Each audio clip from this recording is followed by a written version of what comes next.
Es un gran placer tener esta oportunidad de conversar y presentar nuestra experiencia.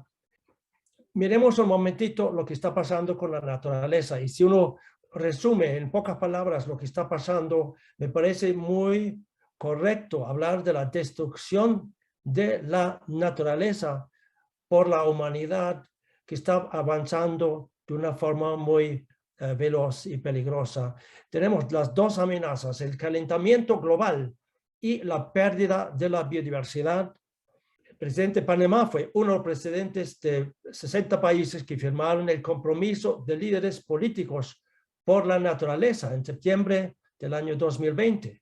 Además, hemos tenido este año la cumbre del clima de 40 países, y ahora vendrán en pocos meses la COP15 de la Convención de la Biodiversidad, y además, muy importante, la COP26 sobre el clima en noviembre en Glasgow.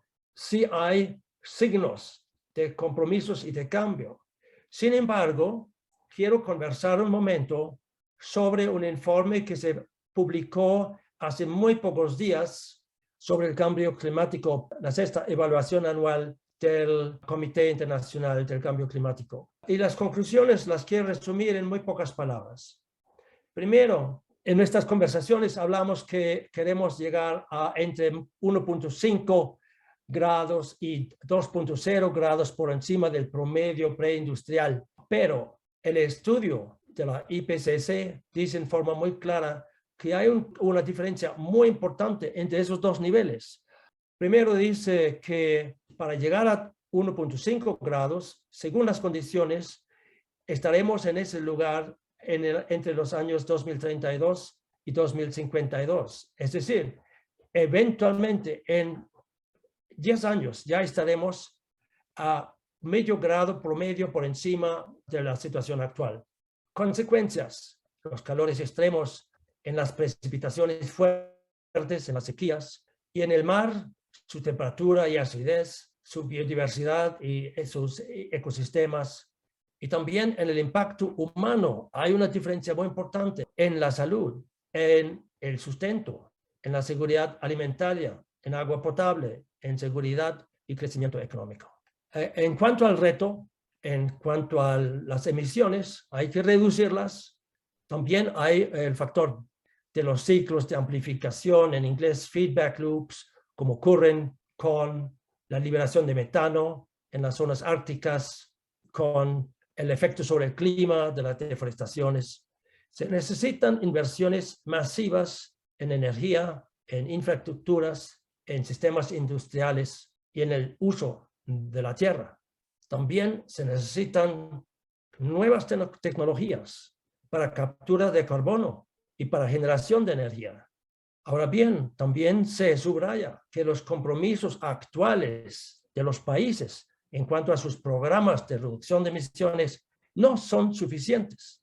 Inclusive hay que visualizar que en algunas regiones, con las temperaturas altas que ya están ocurriendo ocasionalmente, llegarán a ser no habitables por la población.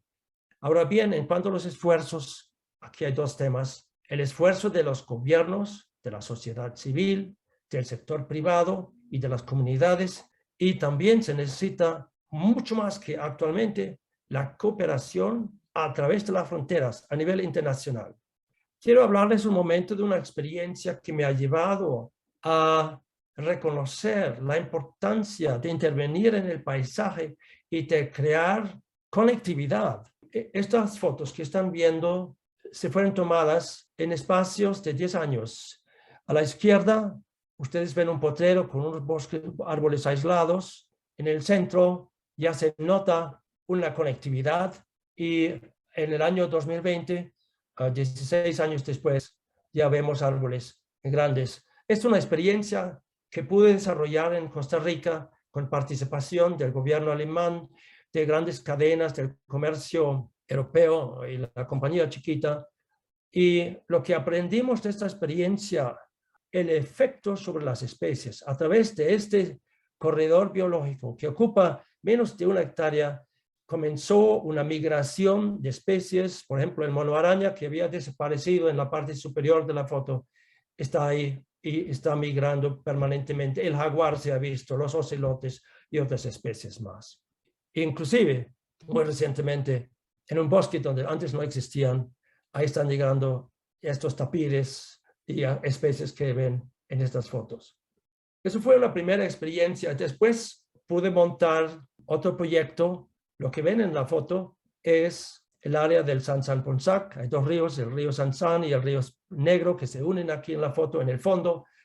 Y ahí formamos, como ven en la foto, una alianza con participación de empresas de la región, de las autoridades, de empresas grandes europeas. Cuando vimos esa foto, nos pusimos a la tarea de reforestar esa parte. Estas son fotos tomadas, son fotos satelitales desde 600 kilómetros de altura. Ustedes ven un área verde que son potreros. En el año 2020, ustedes ven un cambio. Se pudo reforestar, aunque es mucha dificultad, es una zona de a 1 metro sobre el nivel del mar. Ahora bien, hemos hablado de estos dos fenómenos, el calentamiento global y la biodiversidad. Y sin embargo, lo interesante es que las soluciones son muy diferentes en algunos aspectos. Cuando hablamos sobre el calentamiento global, de la importancia de reducir las emisiones, eso es una tarea global, pero el gran desafío es la adaptación, y aún en Centroamérica se han visto grandes cambios en el clima. Empresas grandes han tenido que imponer, por ejemplo, sistemas de irrigación que antes no se hacían por el cambio climático. En cuanto a la biodiversidad, las acciones locales pueden tener un gran impacto positivo en la biodiversidad, pero también en la gente. Y también se ha establecido que cuando hay condiciones favorables, la naturaleza se recupera. Quiero comentar un poco la experiencia que hay de la recuperación de especies cuando hay un esfuerzo organizado y condiciones favorables. En la foto vemos la ballena jorobada. A principios del siglo XX estaban muy cerca de su extinción. Hoy en día se calcula que hay 60,000 ejemplares de esta especie en el mundo. En Europa, las cigüeñas, los lobos y los castores están regresando. En los ríos, las truchas y los salmones han regresado por un esfuerzo grande de limpiar los ríos de una contaminación terrible. En las regiones tropicales hay grandes presiones sobre la biodiversidad por la deforestación y otras condiciones y crecimiento de las ciudades, pero también hay grandes posibilidades. Vamos a hablar de las soluciones. Hay que hacer dos cosas: movilizar grandes recursos de la empresa privada, de los estados, de fuentes de financiación internacionales. Eso es el tema de inversiones.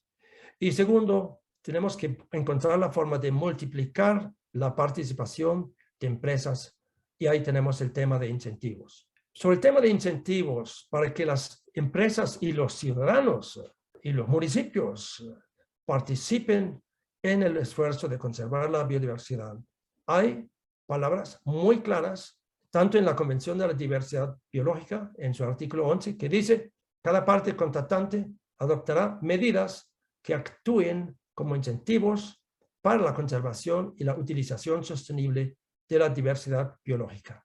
Y ese compromiso de líderes políticos por la naturaleza dice: nos comprometemos a eliminar o readaptar subvenciones y otros incentivos perjudiciales para la naturaleza, aumentando al mismo tiempo los incentivos de impacto positivo sobre la biodiversidad en todos los sectores productores. Son palabras muy importantes, pero estamos muy lejos de convertir las palabras en una realidad que tenga un impacto positivo y logre recuperar la biodiversidad. En cuanto a los gobiernos, hablemos un momento de las herramientas que hay. Evidentemente, las herramientas clásicas como las leyes, prohibiciones, impuestos, pero también eliminar medidas perjudiciales, por ejemplo, los subsidios para las actividades de empresas mineras de petróleo, subsidios condicionales. El agricultor que trabaja bien cuidando la biodiversidad en su terreno tiene derecho a un subsidio. Promover buenas prácticas, la cooperación internacional, el financiamiento y las alianzas público-privadas son herramientas para los gobiernos. Pero, muy importante para nosotros, está claro que si los ciudadanos y el sector privado no contribuyen a este esfuerzo, no vamos a obtener los resultados que necesitamos. Los impactos y riesgos económicos pueden cambiar la forma de trabajar de las empresas, los incentivos comerciales, alianzas y colaboraciones. Ahora bien, convicción y liderazgo de las personas en la cabeza de las empresas, la asistencia técnica, la demanda de consumidores, publicación, reconocimiento de las empresas que hagan las cosas bien, todo eso son un abanico de instrumentos para cambiar la forma de pensar y de actuar de las empresas. Ahora bien, nosotros creemos también en la gran importancia de crear modelos, ejemplos que pueden estimular a los vecinos y colegas en la actividad a pensar en cambiar su forma de trabajar. Quiero hablar de los incentivos comerciales porque hay unos ejemplos que cito aquí que demuestran que incentivos comerciales pueden tener un impacto muy grande en la conducta de las empresas. En las certificaciones, desde los años 90, ha crecido enormemente el uso de certificaciones en el comercio internacional de frutas y verduras. Cito el estándar de la Rainforest Alliance, que incluye el tema de biodiversidad y que es exigido por el gran comercio en Estados Unidos y en Europa. El tema Global Gap es otro instrumento de buenas prácticas agrícolas, un requisito universal.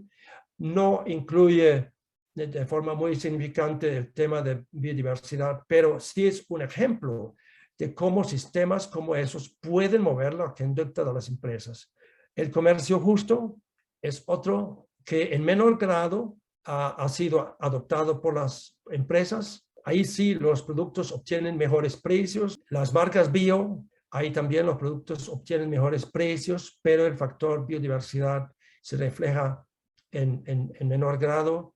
Y en madera, en el comercio de la madera, la certificación de la FSC también es ahora, hoy en día, un instrumento universal para lograr que la madera se produzca de manera ambientalmente adecuada.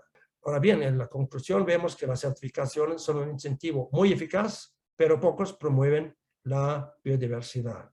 Quiero ahora, ya terminando, hablar de unos ejemplos prácticos. La empresa Cobana es una empresa que produce banano para exportación de la zona de Changuinola. Es una cooperativa indígena de la gente Nove Bugle y tiene certificación del comercio justo.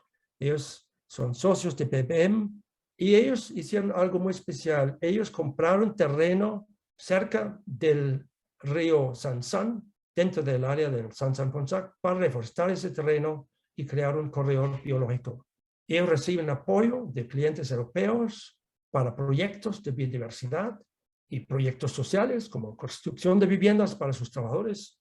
Y actualmente nosotros estamos en un proyecto pequeño pero muy valioso que estamos ejecutando con Cobana, con el Smithsonian y con PNUD para conservar el manatí en el río Sansán que está en peligro de extinguirse.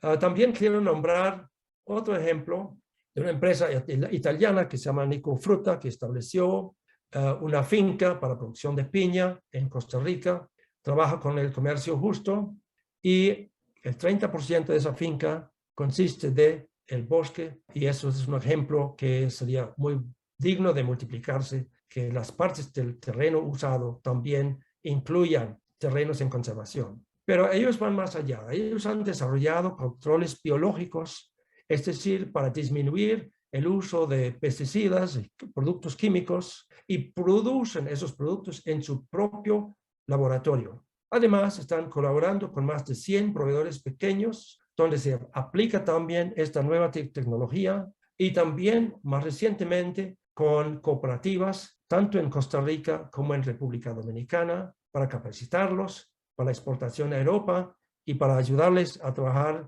de una manera más amigable con el ambiente. Bueno, para terminar, unas fotos. A la izquierda están los amigos de esa empresa Nico Verde de Costa Rica. Están empleando drones para el control en sus cultivos con un perfil mucho más amigable para el medio ambiente. Pero también tenemos unos ejemplos. A la derecha ven la empresa que se llama La Tigra Rainforest Lodge, que ha reforestado un área prácticamente abandonada de potreros, y en medio de ese bosque nuevo ha establecido cabañas para sus turistas. No solo eso, sino esos mismos turistas colaboran en la reforestación, de manera que el área de la finca se ha crecido desde alrededor de 5 hectáreas a 50 y sigue en aumento. Quiero terminar con unas palabras para los estudiantes y colegas que están en esta llamada, porque una cosa que hace muchísima falta es la participación de la gente, de los ciudadanos, que cada uno de ustedes y de sus amigos y vecinos se convierta en un embajador de la biodiversidad. Y ahí también vamos a seguir colaborando con todos que quieran con nosotros. Muchas gracias.